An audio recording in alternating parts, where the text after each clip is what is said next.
मसीह यस्सु के कादर अजीम नाम में आप सबकी सलामती हो। मैं आप सबको हमारे हर रोज की बाइबल रीडिंग के प्रोग्राम में खुशामदीद कहती हूँ। मेरे अजीजों, इससे पहले हमने खुदावन के कलाम में से अपनी परसों की बाइबल रीडिंग के एपिसोड में पैदाइश की किताब उसके 11वें बाब को सीखा था और आज हम अपनी बाइबल रीडिंग को आगे बढ़ाते हुए पैदाइश की किताब उसके 12वें बाब को खुदावन के कलाम में से सीखेंगे। और इससे पहले हम खुदावन के कलाम को पढ़ें, अपनी डेली रूटीन के मुताबिक पहले हम एक गीत गाएंगे, उसके बाद दुआ करेंगे और फिर खुदावन के कलाम को सीखेंगे। और आज का जो हमारा चैप्टर है वो बहुत ज्यादा इम्पोर्टेंट है और ये इब्राहिम के ताल्लुक से है। जब खुदा इब्राहिम को बुलाता है तो आपसे उम्मीद करती हूँ कि आप सब मेरे साथ आखिर तक रहिएगा और खुदावन के कलाम को जो है वो तफसील से हम मिलकर सीखेंगे। इससे पहले मैं आज के गीत का आगाज करूँ, आप सबसे गुजारिश करती हूँ, आप जितने लोग ऑनलाइन आ चुके हैं इस वीडियो को अपनी वॉल पर और दूसरे ग्रुप्स में शेयर करें ताकि मजीद लोग हमें खुदावन का कलाम सुनने के लिए ज्वाइन कर सकें। और आए इससे पहले कि बाकी सब जैसे जैसे आते हैं हम मिलकर एक गीत गाएंगे। और आज जो गीत है मेरे पास गाने के लिए ये है, घर घर में अंजील सुनाएंगे, प्यारे यस्सु का नाम बताएंगे। ये गीत सबको आता है, मेरे साथ मिलकर आप जहां कहीं भी हैं अपनी आवाजों को बुलंद करें, अपने हाथों को इस्तेमाल करें और मिलकर हम गीत गाएंगे। हालेलुया। घर घर में अंजील सुनाएंगे, प्यारे यीशु का नाम बताएंगे। घर घर में अंजील सुनाएंगे, प्यारे यीशु का नाम बताएंगे। ऐसा छेड़ेंगे मिलकर तराना, जाग उठेगा सारा जमाना। ऐसा छेड़ेंगे मिलकर तराना, जाग उठेगा सारा जमाना। भूले भटकों को राह पर लाएंगे, प्यारे यीशु का नाम बताएंगे। भूले भटकों को राह पर लाएंगे, प्यारे यीशु का नाम बताएंगे। घर घर में अंजील सुनाएंगे, प्यारे यीशु का नाम बताएंगे। दिल बेदार लेकर उठे हैं, रूह की तलवार लेकर उठे हैं। दिल बेदार लेकर उठे हैं, रूह की तलवार लेकर उठे हैं। मुझे शैतान को मार भगाएंगे, प्यारे यीशु का नाम बताएंगे। मुझे शैतान को मार भगाएंगे, प्यारे यीशु का नाम बताएंगे। घर घर में अंजील सुनाएंगे, प्यारे यीशु का नाम बताएंगे। झंडे गाड़ेंगे यीशु के नाम के, होंगे मरकज मुकद्दस कलाम के। झंडे गाड़ेंगे यीशु के नाम के, होंगे मरकज मुकद्दस कलाम के। उसका पैगाम सबको सुनाएंगे, प्यारे यीशु का नाम बताएंगे। उसका पैगाम सबको सुनाएंगे, प्यारे यीशु का नाम बताएंगे। घर घर में अंजील सुनाएंगे, प्यारे यीशु का नाम बताएंगे। हर मर्ज की दवा हम बनेंगे, कलवरी की जया हम बनेंगे। हर मर्ज की दवा हम बनेंगे, कलवरी की जया हम बनेंगे। दुखी इंसान को गम से छुड़ाएंगे, प्यारे यीशु का नाम बताएंगे। दुखी इंसान को गम से छुड़ाएंगे, प्यारे यीशु का नाम बताएंगे। घर घर में अंजीर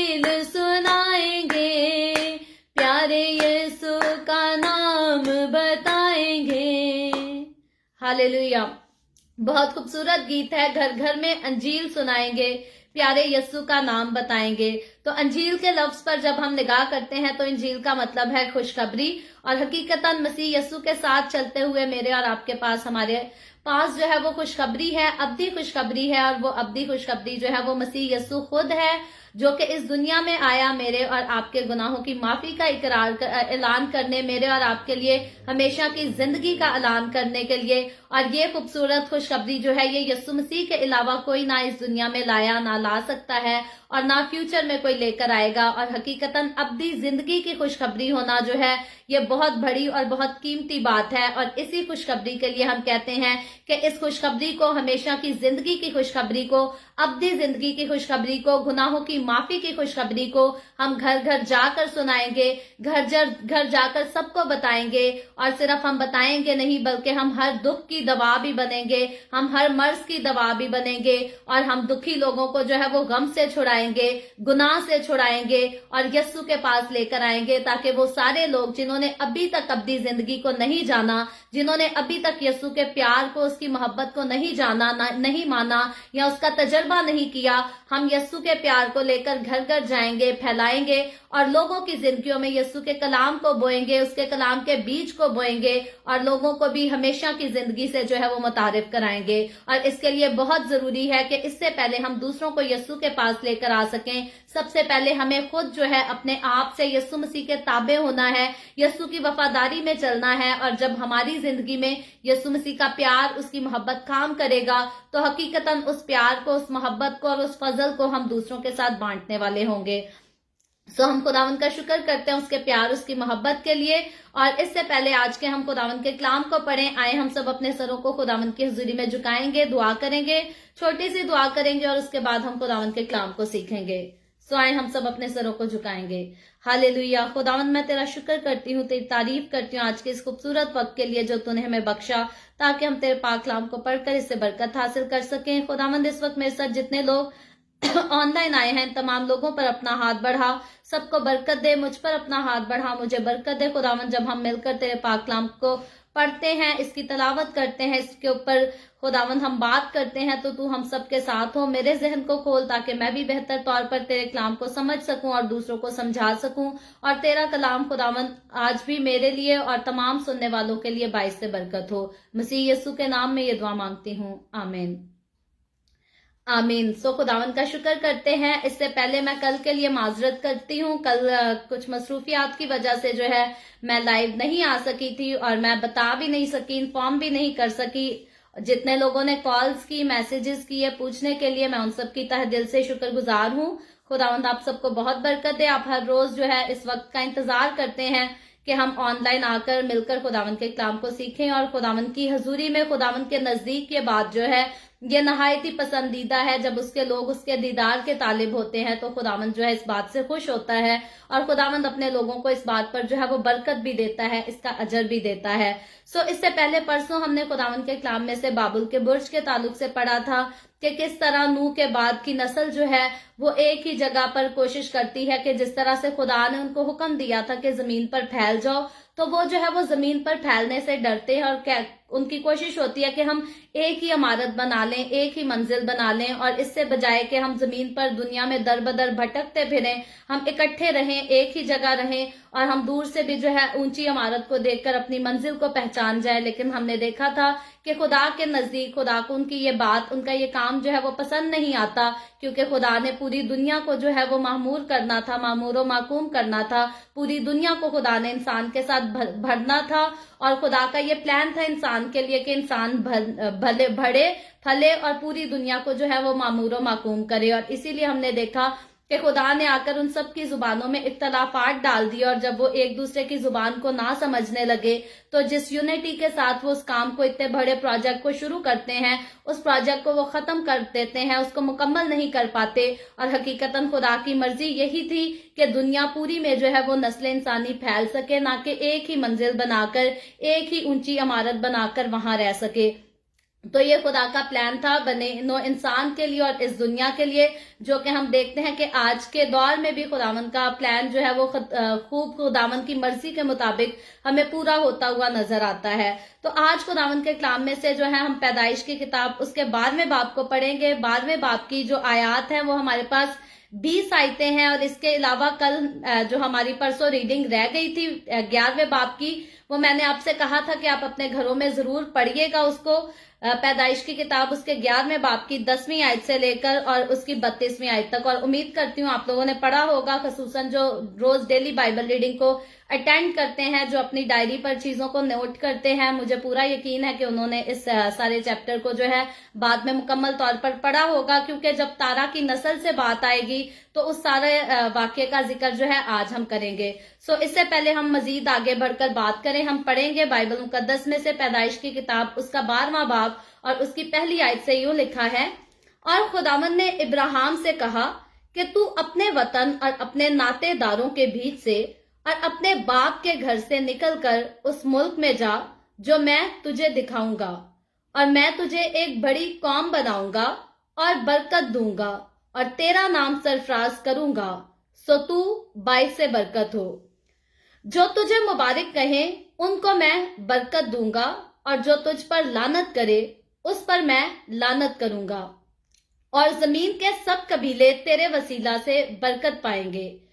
ابراہیم خداوند کے کہنے کے مطابق چل پڑا اور لوط اس کے ساتھ گیا، اور ابراہیم 75 برس کا تھا جب وہ ہاران سے روانہ ہوا۔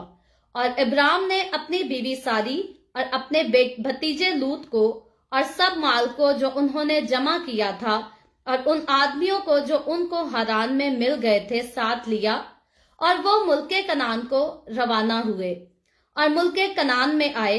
اور ابرام اس ملک میں سے گزرتا ہوا مقام سکم میں مورا کے بلوت تک پہنچا، اور اس وقت ملک میں کنانی رہتے تھے۔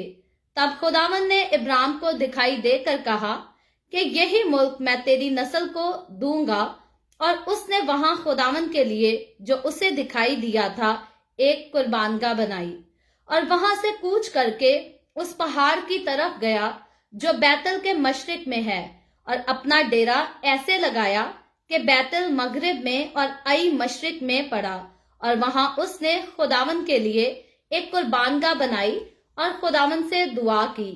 اور ابرام سفر کرتا کرتا جنوب کی طرف بڑھ گیا، اور اس ملک میں کال پڑا، اور ابرام مصر کو گیا کہ وہاں ٹکا رہے، کیونکہ ملک میں سخت کال تھا۔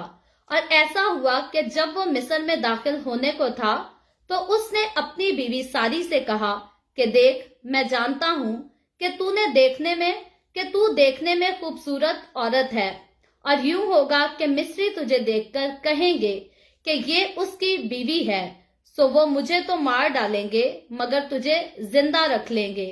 سو تو یہ کہہ دینا کہ میں اس کی بہن ہوں، تاکہ تیرے سبب سے میری خیر ہو اور میری جان تیری بدولت بچی رہے گی۔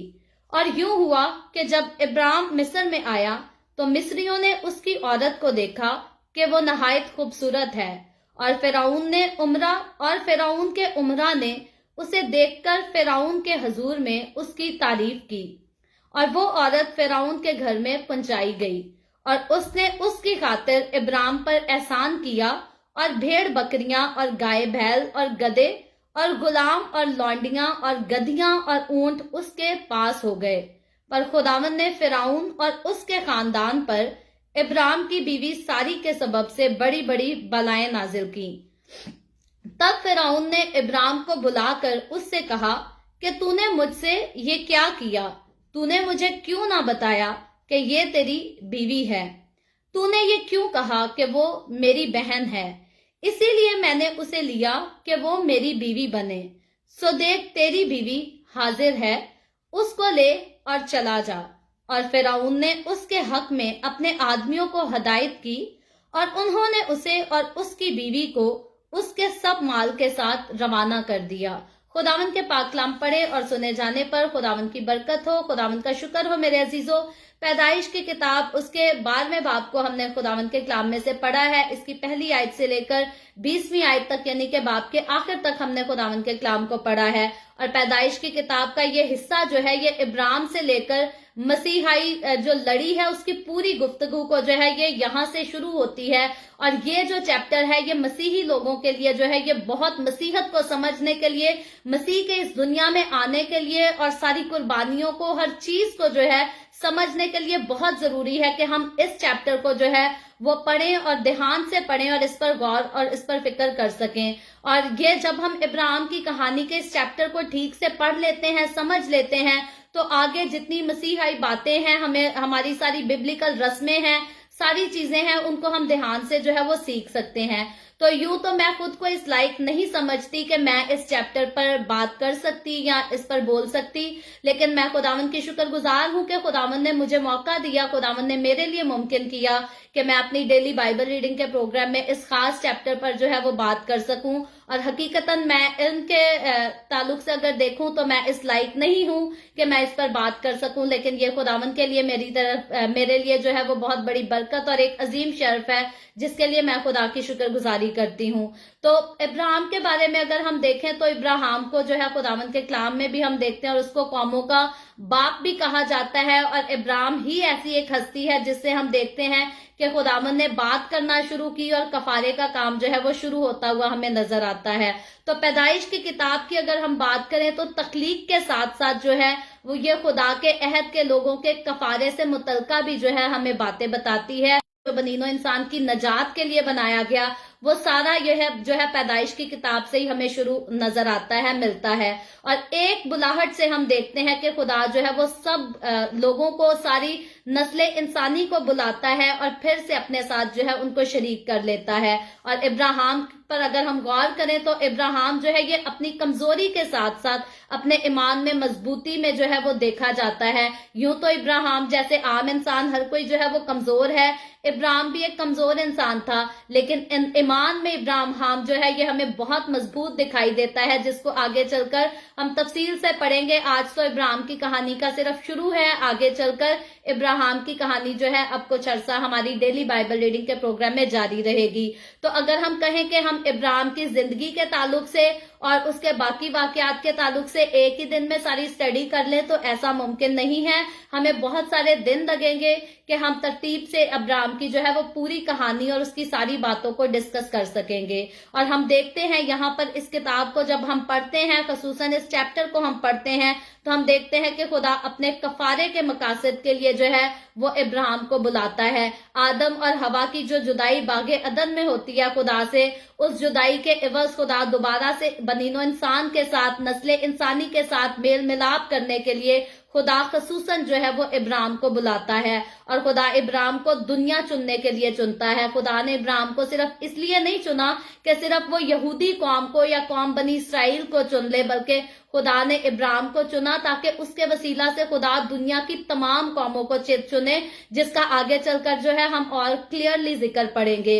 और फिर हमें पता चलता है कि खुदा अपनी सूरत पर बनाए गए तमाम लोगों की जो है वो नजात चाहता है। खुदा किसी की भी हलाकत नहीं चाहता। खुदा नहीं चाहता कि कोई इंसान जो है इस दुनिया में जन्म लेता है, जो पैदा होता है, वो हलाक हो या वो जहन्नुम में उतारा जाए, बल्कि खुदा चाहता है कि हर कोई नजात पाए, हर किसी की तौबा तक नौबत पहुंचे। और इसीलिए खुदा जब इब्राहिम को बुलाता है तो वो उसके साथ सिर्फ यहूदी कौम के लिए वादा नहीं करता, बल्कि दुनिया की तमाम कौमों के लिए, तमाम नस्लों के लिए खुदा वादा करता है। और इब्राहिम को इसीलिए जो है खुदावंद के कलाम में या मसीही लोग खास तौर पर कह लें कि कौमों का बाप कहते हैं, क्योंकि इब्राहिम के वसीला से खुदा ने सिर्फ कौम बनी इसराइल को नहीं बुलाया, इब्राहिम के वसीला से सिर्फ यहूदी कौम को नहीं बुलाया गया या उनको सिर्फ नहीं बचाया गया, बल्कि इब्राहिम के वसीला से सारी कौमों के नजात का, सारी कौमों के कफारे का जो है वो इंतजाम किया गया। और जब हम पैदाइश की किताब इसके 12वें बाब की पहली आयत से लेकर तीसरी आयत तक हम पढ़ते हैं تو वहां 4 ऐसी खास बातों का हमें जिक्र मिलता है और वो 7 बातें ऐसी हैं। पहले लिखा है कि इब्राहिम एक बड़ी कौम का जो है वो बाप होगा, ये इब्राहिम के लिए एक बहुत बड़ी खुशखबरी है। और फिर लिखा है कि वो अपनी जिंदगी में ही जो है वो बरकत पाएगा, यानी कि वो जीते जी खुदा की बरकत को हासिल करेगा और उसका नाम जो है वो दुनिया में जाना जाएगा, जिसको हम देखते हैं कि आज तक इब्राहिम के नाम को जाना जाता है और वो दूसरों के लिए जो है वो बरकत का बायस होगा। और फिर हमें यहाँ से पहली आयत से लेकर तीसरी आयत तक हमें ये भी पता चलता है कि जो उसकी इज्जत करेंगे वो बरकत पाएंगे और जो उसकी इज्जत नहीं करेंगे, यानी कि जो उसको रद्द करेंगे, उसको नहीं मानेंगे, वो जो है वो मलाऊन ठहरेंगे, उन पर लानत होगी और उसकी सरफराजी जो है वो आलमगीर होगी और हमेशा जो है वो कायम रहेगी। और जब हम 11वें बाब के आखिरी हिस्सा को पढ़ते हैं तो हम वहां से जानते हैं कि इब्राहिम जो है वो तारा से पैदा हुआ था। तो आज जो है पहले 11वें बाब के आखिरी हिस्से की जो है वो बातचीत को करना जरूरी है और इसीलिए मैंने आप लोगों से कहा था कि उस हिस्से को जरूर रीड कीजिएगा। तो हम आखिरी हिस्सा जब हम इसके 11वें बाब की 27वीं आयत से लेकर 32वीं आयत तक पढ़ते हैं तो वहां से हमें पता चलता है कि इब्राहिम का जो बाप था वो तारा था, यानी कि इब्राहिम के बाप का नाम जो है वो तारा था। और तारा का जो मतलब है उसका मतलब है हिजरत करना। तारा इब्राहिम के बाप के नाम की हम बात कर रहे हैं, उसका मतलब है हिजरत करना। और यशवा की किताब उसके 24वें बाब की अगर हम दूसरी आयत देखें तो वहां से ये वाजिया किया गया है कि वो और उसका खानदान जो है, यानी कि तारा, इब्राहिम और उसका जो खानदान है, ये जो है कसीर माबूदों को मानने वाले थे, ये बुत परस्त लोग थे। और उसके खानदान के नाम की जो तजवीज करते हैं कि वो बुनियादी तौर पर जो है वो चांद की देवी जिसका नाम जिन है, जिन की प्रस्तिश किया करते थे। तो ये बात यहाँ से जो है वो क्लियर हो जाती है कि इब्राहिम या उसके बाप दादा जो है ये बुत परस्त लोगों से थे। इससे पहले कि खुदा इब्राहिम को बुलाता, खुदा के साथ इब्राहिम का जो है वो कोई ताल्लुक नहीं था। खुदा जिसे चाहता है हम देखते हैं कि खुदा उसको चुन लेता है और बाइबल मुकद्दस बताती है कि उसने निकम्मों को चुन लिया ताकि उन्हें अपने जलाल के लिए जो है वो इस्तेमाल करे। तो इब्राहिम जो है ये बुत परस्त खानदान से था, लेकिन ये खुदा का फजल था, खुदा का करम था कि खुदा ने उसे चुना। और जब खुदा ने इब्राहिम को चुना तो हम आगे जाकर देखेंगे कि किस किस तरह से खुदा ने सिर्फ उसे चुना नहीं बल्कि उसे आजमाया भी, उससे इम्तहान भी लिए। और इब्राहिम जो है वो कौन सी जगहों पर वीक नजर आता है, कौन सी जगहों पर स्ट्रांग नजर आता है, आगे हवालों के साथ जो है हम इब्राहिम की जिंदगी पर जो है वो गौर करेंगे। और इब्राहिम का जो वालिद है, जो बाप है, उसका फादर है तारा, उसके 3 बेटों के नाम जो है वो भी हमें 11वें बाब की 27वीं आयत में यानी कि 27 वर्स में मिलते हैं। यानी कि पहला जो है हम इब्राहिम के बारे में सीखते हैं, ये तारा का बेटा था, फिर इब्राहिम का भाई नहूर और एक तीसरा जो है वो हरान है। और फिर हरान के बेटे जो है उसके लूत का जिक्र भी जो है हमें 27वीं आयत में यानी कि चैप्टर 11 की वर्स 27 में हमें भतीजे का जिक्र भी मिलता है, और जो कि इब्राहिम का हम देखते हैं कि वो भतीजा है। और इब्राहिम की बीवी का नाम जो है वो सारी था। इस इब्राहिम की बीवी का नाम भी जो है वो पैदाइश की किताब उसके 11वें बाब के आखिरी हिस्से में बयान किया गया है। और सारी के लिए ये भी बताया गया है कि इब्राहिम की जो बीवी है वो भांज थी, उसके कोई भी औलाद नहीं थी, उसका कोई भी बच्चा नहीं था। और 12वें बाब में जो है वो खुदा इब्राहिम को हमें बुलाता हुआ नजर आता है और बताता है कि यहोवा जो है वो अपने आप को पूरी दुनिया पर जाहिर करने और इब्राहिम और उसकी नस्ल के वसीला से जो है वो काम करेगा। ये खुदा का खास प्लान है जो हमें बाइबल मुकद्दस में से पैदाइश की किताब के 12वें बाब को पढ़ने से मिलता है, नजर आता है। लेकिन इसके साथ हम देखते हैं कि इंसानों के मुनासिब तौर पर खुदा जो है वो मुसलसल रद्द अमल चाहता है। खुदा ये कभी नहीं चाहता कि मैं इंसान को चुनूं, मैं इंसान को बुलाऊं और इंसान मेरी फर्मा बरदारी ना करे, इंसान मेरी नाफरमानी करता रहे। खुदा हमेशा चाहता है कि जब जब मैं इंसान को बुलाता हूं, जो मैं उसको जिम्मेदारी देता हूं, जो मैं उसको काम देता हूं, इंसान हमेशा मेरी ताबेदारी करे, मेरी बात सुने और उस पर अमल करे। और जब हम 12वें बाब की पहली आयत को पढ़ते हैं तो यहाँ हम देखते हैं पहली आयत में यूं लिखा है, और खुदावंद ने इब्राहिम से कहा कि तू अपने वतन और अपने नातेदारों के बीच से और अपने बाप के घर से निकलकर उस मुल्क में जा जो मैं तुझे दिखाऊंगा। तो ये जो है ये पहला बाब है, इसमें हम देखते हैं اور کے ورڈ سے یہ بات جو ہے یہ شروع ہوتی ہے. لکھا ہے اور خداوند نے ابراہیم سے کہا.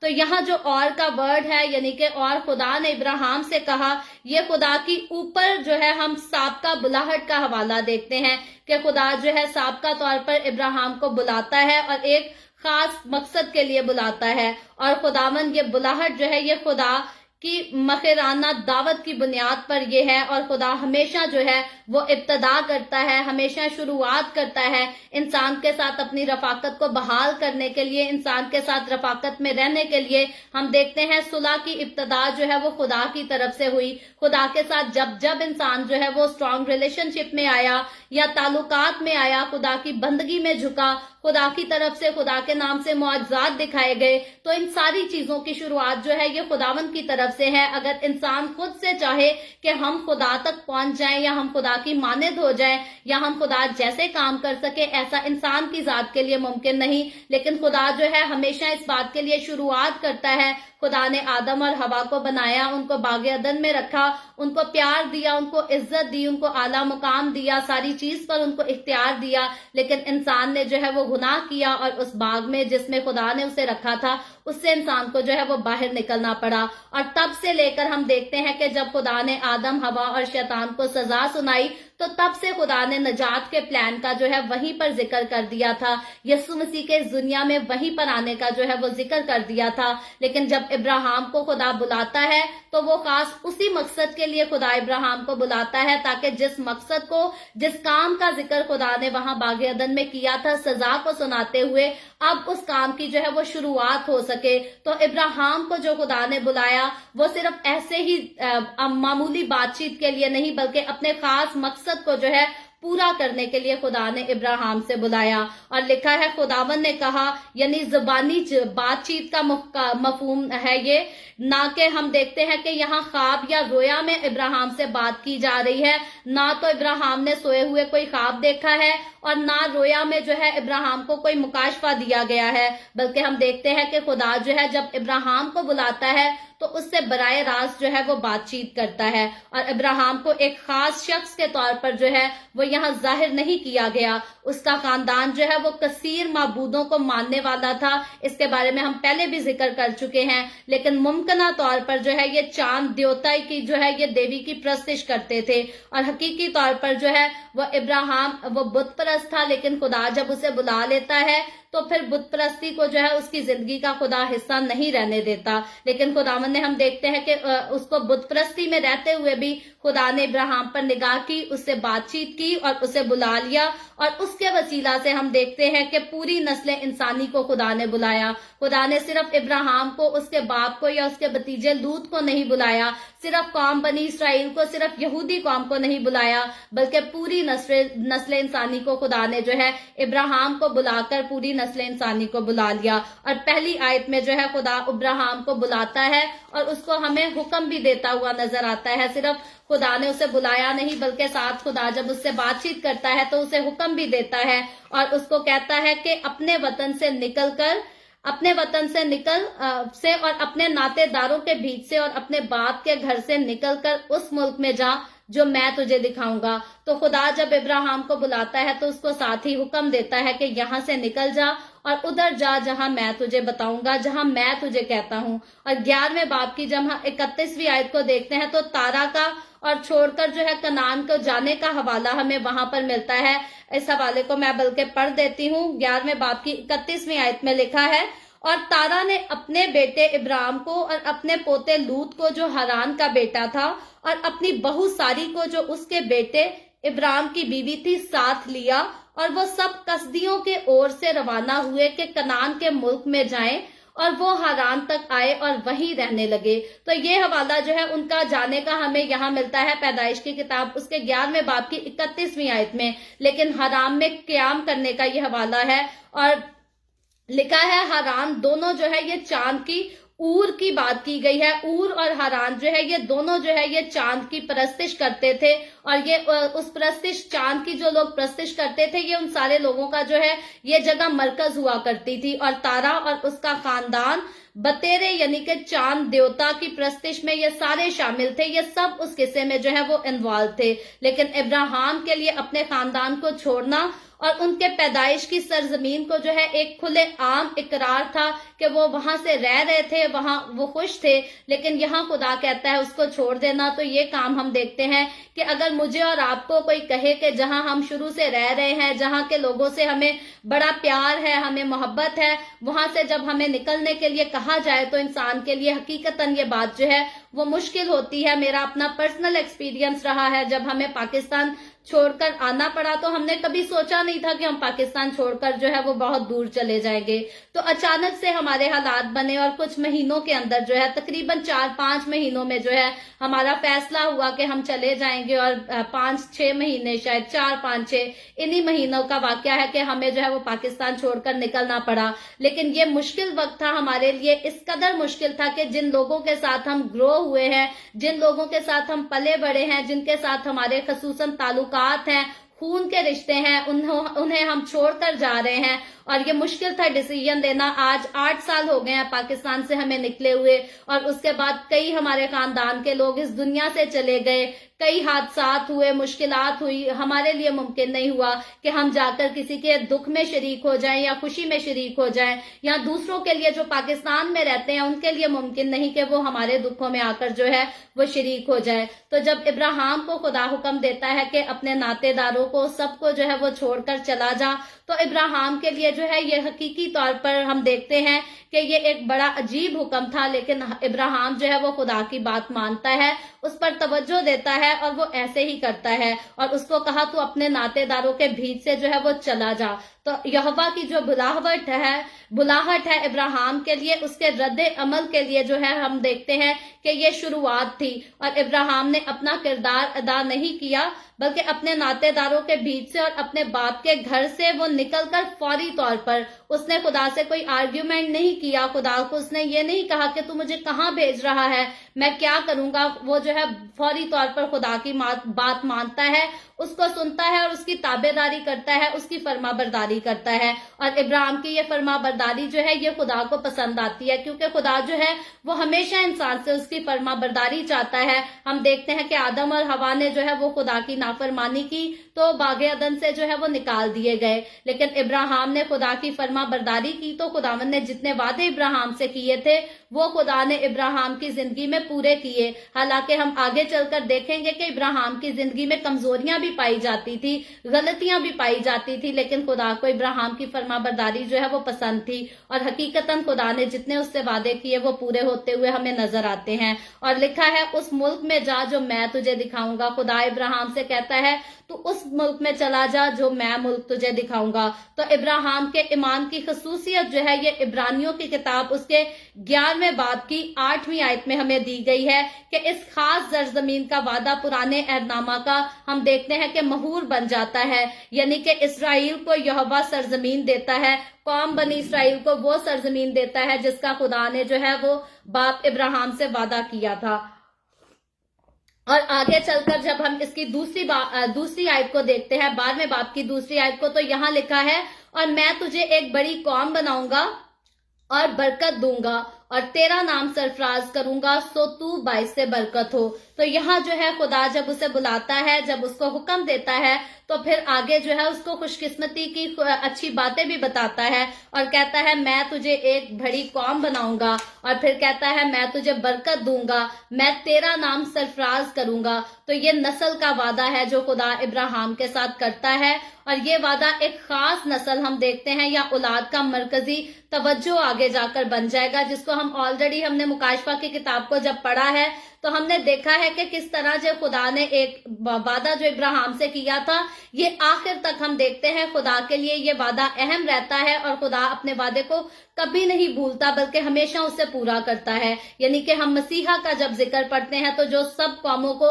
यहोवा के पास लाएगा वो मसीहा जो है वो इब्राहिम के खानदान से, इसी की नस्ल से आगे हमें आकर मिलता है। दाऊद की नस्ल जो है, दाऊद जो है वो इसी नस्ल से आता है। पूरी कौम बनी इसराइल, यहूदी कौम को हम देखते हैं کہ खुदा ने खास बरकत दी हुई है कि कोई नबी जो है वो यहूदी कौम से बाहर नहीं आएगा।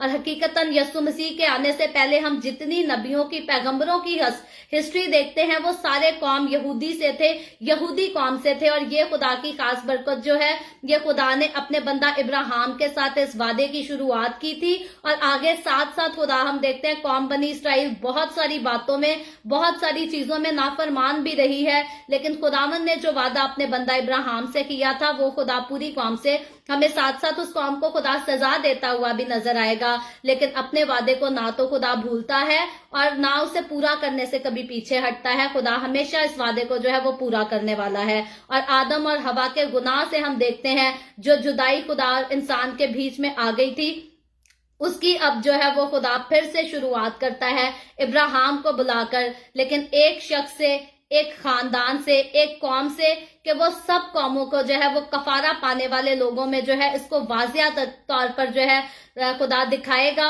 और इसके साथ जो है खुदा निजात को इस दुनिया में लाकर और फिर दुनिया की तमाम कौमों से खुदा जो है उस निजात को हर किसी को बख्शेगा। इस तरह से नहीं होगा कि निजात का वादा जो है खुदा ने इब्राहिम के साथ किया था और कौम यहूदी में जो निजात रहेगी, बल्कि निजात का वादा जो खुदा ने इब्राहिम को किया था वो निजात पूरी नस्ल इंसानी, जो कोई भी यीशु मसीह पर ईमान लाएगा वो ही उस निजात को जो है वो हासिल करेगा, वो ही हमेशा की जिंदगी का वारिस होगा। और यहाँ खुदा जो है वो इब्राहिम से वादा करता है कि तेरा नाम जो है मैं सरफराज करूंगा।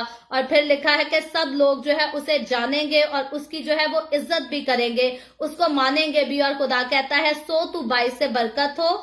22 से बरकत होने की अगर हम बात करें तो इब्राहिम के तय का काम का जो है ये एक खास मफहूम है कि यहोवा की बरकत इब्राहिम के लिए 22 से बरकत होना है। और ये उसके लिए, इब्राहिम के लिए जो है ये बड़े खूबसूरत एजाज वाली बात थी। और आगे चलकर जब हम तीसरी आयत देखते हैं तो तीसरी आयत में लिखा है जो तुझे मुबारक कहें उनको मैं बरकत दूंगा और जो तुझ पर लानत करे उस पर मैं लानत करूंगा, और जमीन के सब कबीले तेरे वसीला से बरकत पाएंगे।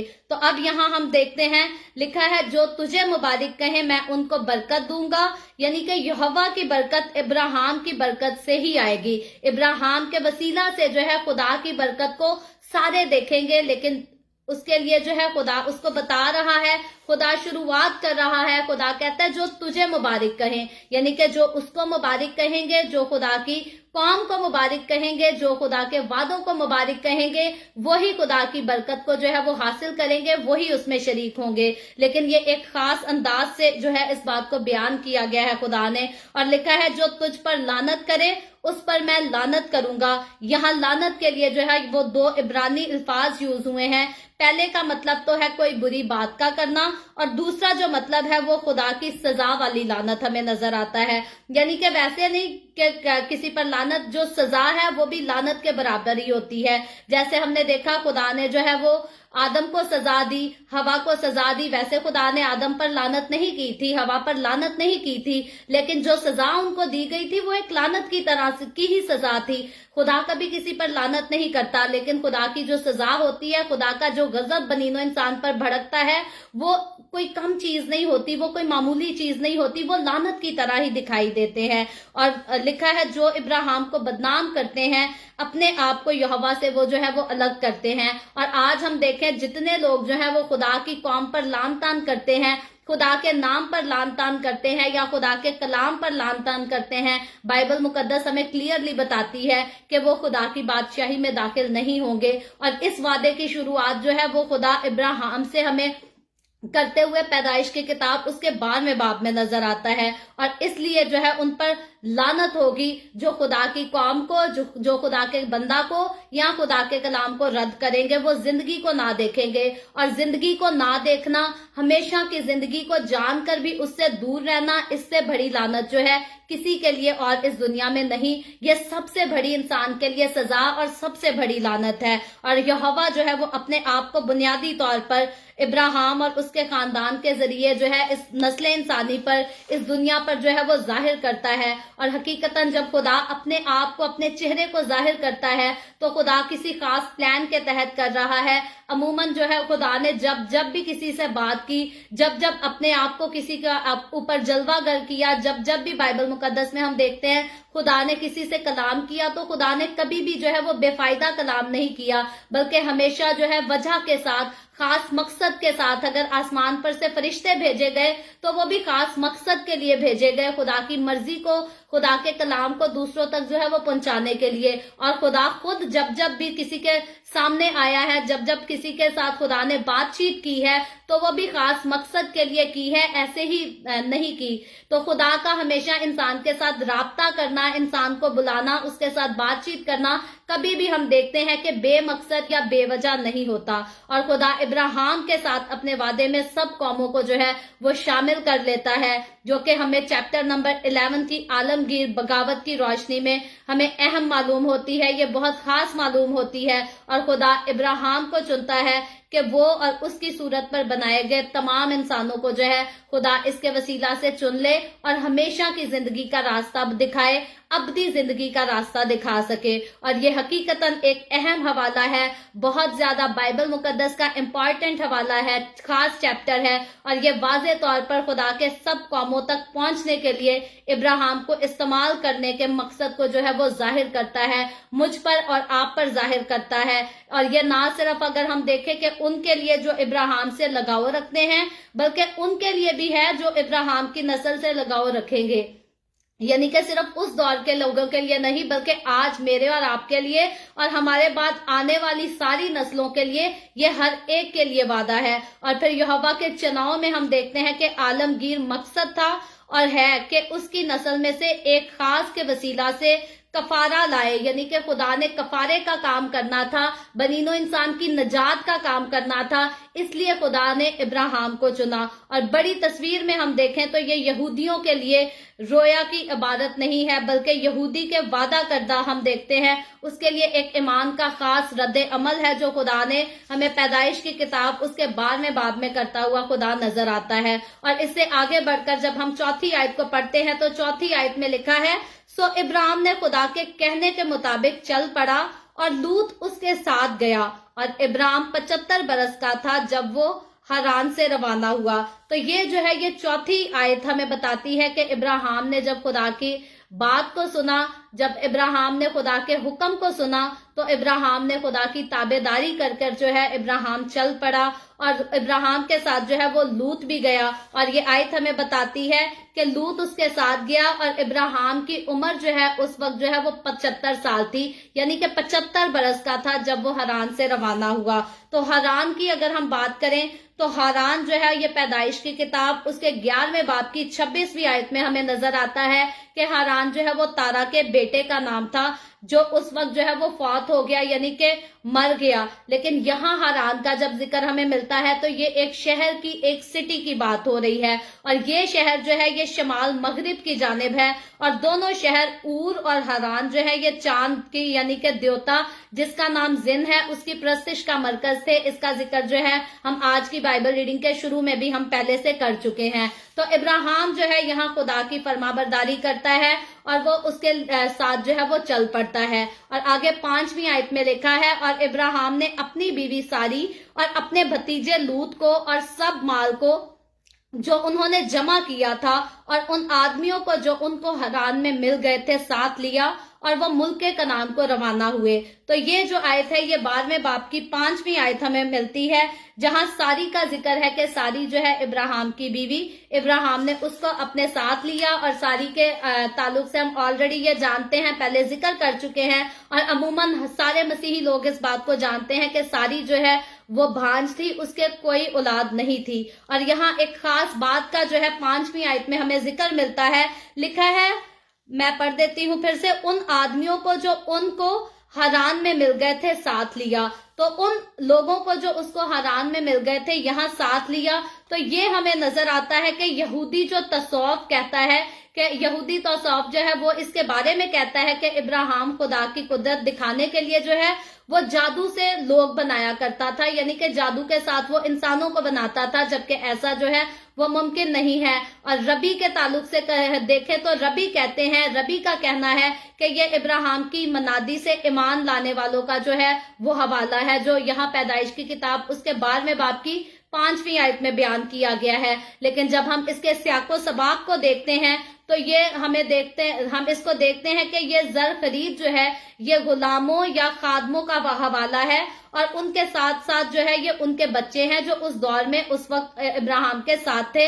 ابراہیم ان کو لے کر جو ہے وہ روانہ ہوتا ہے، اور پھر 5ویں آیت میں لکھا ہے کہ وہ ملک کنعان کو جو ہے وہ روانہ ہوئے۔ تو ملک کنعان کی جب بات آتی ہے تو اصل میں حام کے بیٹے کا حوالہ جو ہے وہ ہم دیکھ چکے ہیں۔ نوح کا بیٹا جو ہے وہ حام، اور اس کے بارے میں ہم آلریڈی ذکر سن چکے ہیں، اور اس علاقے کا حصہ جو ہے جہاں اس کی نسل آباد ہوئی وہاں کا نام جو ہے وہ کنعان پڑ گیا، اور اس کا مطلب جو ہے وہ بلائی ملک یعنی کہ چھوٹی پہاڑیوں کے برعکس زرعی ملک تھا، اور یہ وہی ملک تھا جو نوح کے ہم نے بتیجے کا ذکر پڑھا تھا کنعان کا، یہ وہی کا ملک تھا۔ یہ اس ملک کنعان کا نام جو ہے یہ اسی کے نام پر تھا، اور اسی لیے یہ فینکے میں ہمیں مصر سے صدوم تک جو ہے وہ ساحلی میدان کا اشارہ بھی نظر آتا ہے۔ اور اس جگہ کو جو ہے خدا جب ابراہیم کو جانے کا حکم دیتا ہے تو ابراہیم جو ہے اپنے بتیجے لوط کو، اپنی بیوی سارا کو، اور وہ لوگ جو ان کے ساتھ حران میں مل گئے تھے اسے، ان کو لے کر جو ہے وہ روانہ ہو جاتا ہے۔ اور آگے 6 آیت میں لکھا ہے، اور ابراہیم اس ملک میں سے گزرتا ہوا مقام سکم میں مورا کے بلوط تک پہنچا، اس وقت ملک میں کنانی رہتے تھے۔ تو یہ 6 آیت ہمیں بتاتی ہے، یہاں پر سکم کا ذکر کیا گیا ہے، اور سکم کے اگر ہم مطلب پر غور کریں تو سکم کا مطلب ہے کندھے کی تلوار، اور یہ شہر جو ہے یہ کوہ ابل اور کوہ گریزم کے درمیان واقع ہے، اور یہ کئی یادگار جو ہے یہ مواقعوں کا مقام بھی ہمیں نظر آتا ہے۔ اور پہلی بات تو یہ ہے کہ یہ برکت اور لعنت کا عہد ہے، اس کو ظاہر کرتا ہے، اور اس کے لیے حوالہ جو آپ دیکھ سکتے ہیں وہ استثناء کی کتاب اس کے 11ویں باب کی 29 آیت ہے، وہ آپ کو مزید جو ہے اس کی ڈیٹیل بتا سکتی ہے۔ اور اس کے بعد دوسری جو بات ہے یہ تجدید عہد کی جو ہے یہ عبادت ہے، اس کے لیے حوالہ جو ہے آپ یشوع کی کتاب اس کے 24ویں باب کو دیکھ سکتے ہیں۔ اور نمبر 3 جو ہے وہ رہوبوام ہے جو کہ سلیمان کے بیٹے، اور پھر اس کے بعد جیروبوام شمالی مزدور رہنما کے ہم دیکھتے ہیں کہ درمیانی سلیمان کی وفات کے بعد ملاقات، جس کا نتیجہ یہوہ اور اسرائیل کے درمیان جو ہے وہ تنازع تھا۔ اور اس کے بعد جو ہے یہاں ذکر آتا ہے 6 آیت میں مورا کے بلوط کا۔ تو مورا کے بلوط کا جب ہم ذکر پڑھتے ہیں تو مورا کا مطلب یہاں استاد ہے، یعنی کہ مورا کے، میں پہلے اس آیت کو پڑھتی ہوں، 6 آیت میں ہم نے پڑھا، اور ابراہیم اس ملک میں سے گزرتا ہوا مقام سکم میں مورا کے بلوط تک پہنچا۔ تو مقام سکم جو ہے اس پر ہم آلریڈی بات کر چکے ہیں۔ تو جو مورا کے بلوط ہے اس کا مطلب، مورا کا مطلب جو ہے وہ استاد ہے، یعنی کہ سامی لوگوں کے لیے نشان کردہ ایک درخت، اور یہ ممکنہ طور پر جو ہے یہ کنانی مذبح یا کاہن کا مقام ہوا کرتا تھا۔ اور اس وقت جو ہے ملک میں ہم دیکھتے ہیں کہ یہاں لکھا ہے کہ کنانی رہتے تھے، یعنی کہ ملک میں کنان کی نسل جو ہے وہ ابھی تک اس ملک میں آباد تھی۔ اور کنان جو ہے ہم اگر دیکھیں کہانی پیچھے کی طرف تو نوح کا یہ جو ہے یہ نوح کا پوتا تھا کنان۔ اور آگے بڑھ کر جب ہم 7ویں آیت پڑھتے ہیں تو 7ویں آیت میں لکھا ہے، تب خداوند نے ابراہیم کو دکھائی دے کر کہا کہ یہی ملک میں تیری نسل کو دوں گا، اور اس نے وہاں خداوند کے لیے جو اسے دکھائی دیا تھا ایک قربان گاہ بنائی۔ تو خداوند نے یہاں ہم دیکھتے ہیں کہ دکھائی دے کر اس سے کہا، تو یہ جو ہے یہ ایک عام فعل دیکھنا ہے، یعنی کہ جو خاص معنی میں یہاں استعمال ہوا ہے، یعنی کہ الوہیت کا جسمانی طور پر دکھائی دینے والا جو ہے وہ ظاہر ہونا ہے۔ حقیقتاً جو ہے یہاں وہ ابراہیم جو ہے خدا کو جو ہے کوئی خواب میں نہیں دیکھ رہا، رویا میں نہیں دیکھ رہا، بلکہ ہم دیکھتے ہیں کہ یہوہ خدا جو ہے وہ براہ راست اس سے جو ہے ابراہیم سے بات کرتا ہوا ہمیں دکھائی دیتا ہے، اور حقیقتاً وہ ابراہیم کو بھی دکھائی دیتا ہے، اور وہ کہتا ہے کہ یہی ملک میں جو ہے وہ تیری نسل کو دے دوں گا۔ تو یہ ابراہیم کی نسل کے لیے جو ہے یہ ایک عظیم ترین وعدہ ہے، جو خدا اس کو کہتا ہے کہ یہی ملک جو ہے میں تیری نسل کو دے دوں گا۔ اور اس نے وہاں پھر ہم دیکھتے ہیں کہ ایک قربان گاہ بنوائی ابراہیم نے۔ جب یہوہ خدا اس سے بات کرتا ہے تو ابراہیم جو ہے وہاں اس جگہ پر ایک قربان گاہ بنواتا ہے، اور یہ قربان گاہیں جو ہے یہ خاص واقعات یا ظہوروں کی یادگاریں اس وقت میں جو ہے وہ ہوا کرتی تھی۔ اور قربانی گزرانا دکھائی دیدہ جو ہے یہ انداز میں ہم دیکھتے ہیں کہ یہ خدا کی موجودگی، اس کی دیکھ بھال اور پھر مہیا کرنے کی جو ہے وہ کسی بھی سمجھ کے اظہار کا ایک انداز تھا۔ और ये एक हकीकतन खूबसूरत अंदाज था। और दीदा कुर्बानी जो है ये धुएं की सूरत में नादीदा हो जाती और फिर ऊपर खुदा तक जो है ये एक धुएं की सूरत में पहुंचा करती थी। जैसे हमने देखा हाबिल और काइन ने कुर्बानी चढ़ाई, तो काइन की कुर्बानी तो जो है वो धुएं की सूरत में खुदा की हजूरी में मकबूल नहीं ठहरी, मंजूर नहीं हुई, लेकिन हाबिल की कुर्बानी जो है वो खुदा की नजर में जो है वो धुएं की तरह ऊपर उठी और खुदा को पसंद आई। उसके बाद हमने नूह के बारे में पढ़ा कि नूह ने जब कश्ती से बाहर आया अपने खानदान के साथ, तो उसने भी कुर्बानी जो है वो यहोवा खुदा के लिए चढ़ाई और वो भी उसका भी धुआं इसी तरह उठा और खुदा को जो है वो पसंद आई। और फिर खुदा उसके बाद जो है वो नूह के साथ उसकी नस्ल के साथ वादा करता है। और अब इब्राहिम का हमें जिक्र मिलता है कि इब्राहिम ने भी जो है वो खुदावंद की हजूरी में जो है वो कुर्बानी चढ़ाई। और आगे चलकर जब हम 8वीं आयत देखते हैं तो 8वीं आयत में लिखा है, और वहां से कूच करके उस पहाड़ की तरफ गया जो बैतल के मशरिक में है, और अपना डेरा ऐसे लगाया कि बैतल मगरिब में और आई मशरिक में पड़ा। और वहां उसने खुदावंद के लिए एक कुर्बानगाह बनाई और खुदावंद से दुआ की। तो ये 8वीं आयत में जो है ये बैतल का जिक्र आया है, और इसका मतलब है, बैतल का जो मतलब है वो है खुदा का घर। और ये शहर जो है ये याकूब के दिन तक असल में लूज का शहर कहलाता था, इसका नाम लूज कहलाया करता था। और उसके बाद जो है आई का जिक्र आया है, तो आई का मतलब जो है वो पत्थरों का ढेर है। और ये जो आई का शहर है ये एक शहर था जो कि मुमकिना तौर पर शहर के खंडरात यानी कि बैतल के ये नजदीक ये शहर मौजूद था। और लिखा है कि इब्राहिम ने वहां जो है वो खुदावंद से दुआ की। तो ये फिक्रा जो है ये प्रस्तिश को जाहिर करता है, और प्रस्तिश का जो है ये हमें रूहानी तौर पर जो है एक रसूमाती माहूम जो है उसका मफहूम नजर आता है कि इब्राहिम जो है खुदा की प्रस्तिश करता है, उसकी शुक्रगुजारी करता है, उससे दुआ करता है, क्योंकि खुदा जो है इब्राहिम से जो है वो बड़े बड़े वादे करता है और उसको हुक्म देता है। और अब जो है वो इब्राहिम जो बुत परस्ती में पैदा हुआ, जो बुत परस्ती में भला और फला, और उस इब्राहिम को जब खुदा ने बुला लिया तो अब खुदा के साथ इब्राहिम का जो है वो ताल्लुक बन गया है, एक रिलेशनशिप बन गया है। और इब्राहिम जो है वो जो पहले बुतों की कुर्बानियां गुजरानता था, पहले बुत परस्ती करता था, अब वो खुदा की परस्तिश करता है, खुदा के लिए कुर्बानी देता है और खुदा ही से दुआ करता हुआ हमें नजर आता है। और उसके बाद आगे बढ़कर जब हम 9वीं आयत को पढ़ते हैं तो 9वीं आयत में लिखा है, और इब्राहिम सफर करता करता जनूब की तरफ बढ़ गया। तो सफर करता करता जो है इसका लघवी मायने कमर बस्ता होना है, यानी कि ये इब्राहिम की खाना बदोश जिंदगी की अक्कासी है कि इब्राहिम जो है वो खाना बदोश था, एक जगह से वो दूसरी जगह जो है हमें मूव करता हुआ जो है इब्राहिम की जिंदगी हमें मिलती है कि वो एक जगह से दूसरी जगह, फिर दूसरी जगह से तीसरी जगह। तो ये सारा काम जो है ये खाना बदोशों का है। तो ये इब्राहिम का जो सारा सफर है ये उसके खाना बदोश होने की जो है वो अक्कासी करता है। और जनूब का यहाँ जिक्र किया गया है, तो जनूब का इसका मतलब है कि ये सहरा नहीं है, बल्कि साल के जो है वो किसी वक्त में हरी भरी ये जो है ये चरागाह है उस वक्त के दौर की। और आगे बढ़कर जब हम 10वीं आयत पढ़ते हैं तो 10वीं आयत में लिखा है, और उस मुल्क में काल पड़ा और इब्राहिम मिस्र को गया कि वहां टिका रहे, क्योंकि मुल्क में सख्त काल था। तो यहाँ जो है काल का लघवी तौर पर मतलब जो है वो खाली पेट है, और खुदा इब्राहिम के लिए जो है वो उसके ईमान का इम्तहान लेता हुआ हमें नजर आता है। और आगे जब पढ़ते हैं इन सारी आयतों को तो हम देखते हैं कि वो जो है वो नाकाम हो जाता है। इब्राहिम अपने पहले इम्तहान में जो खुदा उससे लेता है उसमें हमें नाकाम होता नजर आता है। और बाइबल मुकद्दस की ये खास खसूसियात है कि बाइबल मुकद्दस जो है वो इंसानों और उनकी खामियों और को जो है वो सब कुछ जाहिर करती है।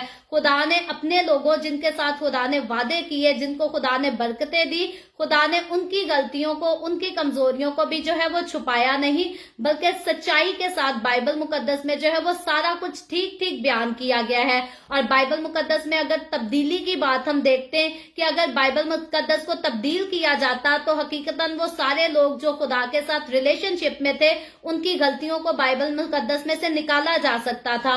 लेकिन बाइबल मुकद्दस हकीकी तौर पर एक सच्ची किताब है और ये ना तब्दील किताब है, इसमें कोई भी तब्दीली नहीं हुई। ये इस बात का सबूत है, अगर इसमें तब्दीली होती तो खुदा के लोगों की गलतियों को, खुदा के लोगों की कमजोरियों को जरूर इस किताब से निकाल दिया जाता।